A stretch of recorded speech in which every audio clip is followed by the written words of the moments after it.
বিরতির পর স্বাগত। প্রতিনিয়ত কিন্তু সংবাদ শিরোনামে উঠে আছে বাংলাদেশিদের অবৈধ অনুপ্রবেশ। আজ তার ব্যতিক্রম হয়নি। আজ আবারও অবৈধ অনুপ্রবেশকারী কে গ্রেফতার করা হয়েছে, আটক করা হয়েছে আগরতলা রেল স্টেশন চত্বর থেকে। সীমান্ত সুরক্ষা কিন্তু আবারও প্রশ্নচিহ্নের মুখে।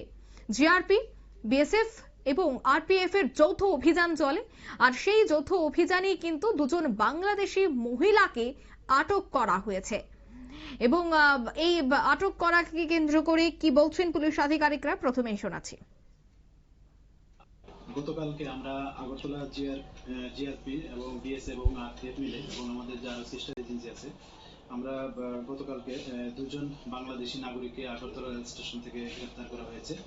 তো অ্যাকচুয়ালি তাদের নাম জিজ্ঞেস করলে বলে যে একজনের নাম ফারজানা, উনি সাতক্ষীরা ডিস্ট্রিক্টের বাংলাদেশ বাড়ি, আরেকজন হলেন তানিয়া আক্তার এলআইএস নিজুম, উনি মুন্সিগঞ্জ জেলার বাংলাদেশে অন্তর্গত ওনার বাড়ি।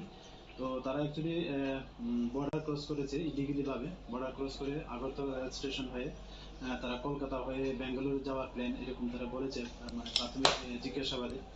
তো গতকালকে আমরা ওনাদের এগেইনস্টে একটা আমাদের আগরতলা জিআরপি থানাতে মামলা নেওয়া হয়েছে এবং আজকে ওনাদেরকে মহামান্য আদালতে প্রেরণ করা হবে। তো আমরা তাদের কাছ থেকে তাদের বাংলাদেশে কিছু ডকুমেন্ট পেয়েছি, যেমন ভোটার কার্ড, পাসপোর্টের জেরক্স কপি, এরকম জেরক্স কপি পেয়েছি। তো আমরা এগুলি খতিয়ে দেখছি এবং এটাও দেখছি যে এটার সঙ্গে কে বা কারা যুক্ত আছে। তো আমরা অবশ্যই তাদের আইনের আওতায় আনবো। তো এবং তাদেরকে যারাই এটার সঙ্গে যুক্ত আছে বা থাকবে, আমরা অবশ্যই তাদের আওতায় আনবো। তারা কি কারণে এসেছিল এখানে?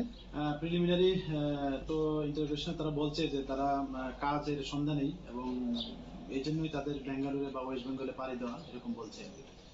তো এর সঙ্গে বাংলার কেউ বা অন্য কেউ, ভারতীয় এজেন্ট কেউ যুক্ত রয়েছে? তারা তো এখনো তাদের নাম টাম বলতে পারছে না, তবে আমরা তাদের মোবাইল, মানে যারা অ্যারেস্ট হয়েছে বাংলাদেশি দুজন, তাদের স্মার্ট মোবাইল ফোন আছে। তো আমরা এগুলি সিডিআর এর জন্য আমরা পাঠিয়ে দিয়েছি আমাদের ঊর্ধ্বতন কর্তৃপক্ষের কাছে, দেখা যাক এগুলোর সঙ্গে কোনো লিঙ্ক আছে কিনা। কিন্তু এই হলো ব্যাপার আর কি, এবং যারাই লিঙ্ক থাকবে আমরা অবশ্যই তাদের আইনের আওতায় আনবো। আপনারা শুনলেন পুলিশ আধিকারিকের বক্তব্য। তারা জানাচ্ছেন যে অবৈধভাবেই তারা বর্ডার ক্রস করে ভারতে প্রবেশ করেছিল এবং ত্রিপুরা হয়ে কলকাতা, তারপরে তারা বেঙ্গালুরুর উদ্দেশ্যে রওনা দিচ্ছিল। তাদের নাম ইতিমধ্যে প্রকাশ্যে। একজনের নাম ফারজানা, তার বয়স 23, বাড়ি সাতক্ষীরা বাংলাদেশের। অন্যদিকে আরো একজনের নাম, তা হচ্ছে তানিয়া আক্তার নিজুম, তার বয়স 23, জেলা মুন্সিগঞ্জ বাংলাদেশ। দুজনকে ইতিমধ্যে গ্রেফতার করা হয়েছে, আটক করা হয়েছে, তাদেরকে আদালতে তোলা হবে। তবে তারা কেন ভারতে এসেছিল, কেনই বা তারা বেঙ্গালুরুর উদ্দেশ্যে রওনা দিয়েছিল, কাদের মারফত তারা ভারতে আসে প্রতিনিয়ত, সেই বিষয়টা কিন্তু এবার জানার চেষ্টা করা হচ্ছে জিজ্ঞাসাবাদের মাধ্যমে। নিয়ে নিচ্ছে এই মুহূর্তে ছোট্ট একটি বিজ্ঞাপন বিরতি, সঙ্গে থাকুন।